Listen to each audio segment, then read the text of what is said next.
உனக்கு கூடிய சீக்கிரம் ஒரு நிலையான வருமானம் வரும்படி அதிர்ஷ்ட வாய்ப்பு உன் வீட்டின் கதவை தட்டும். அதை பயன்படுத்தி வாழ்க்கையில் முன்னேறு. தயங்காதே. என் ஆசிர்வாதம் உனக்கு என்றும் உண்டு என் பிள்ளையே. வாழ்க்கையில் நீ படும் வேதனைகளை நான் பார்க்காமல் இருப்பேனா? உன் மனம் படும் பாடு, மற்றவர்களுக்காக யோசிக்கின்ற உன் மனம், உதவி என்ற சொல்லை ஒருவர் சொல்வதற்கு முன்னால் அவர்களுக்காக சென்று உதவி செய்கிறாய். அதே நேரத்தில் மற்றவர்கள் முன் அவர்களுக்காக அவமானமும் படுகிறாய். ஏன் இப்படி இருக்கிறாய்?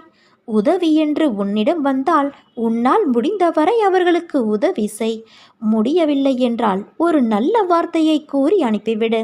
ஆனால் நீ உதவி செய்ய போய் நீ மற்றவரிடம் உதவி கேட்டு நிற்கும் நிலைமை உனக்கு வரக்கூடாது என்ற நோக்கத்தில்தான் உன் அன்னை நான் உனக்கு சொல்கிறேன். என்ன செய்தாலும் உன் சக்திக்கு உட்பட்டு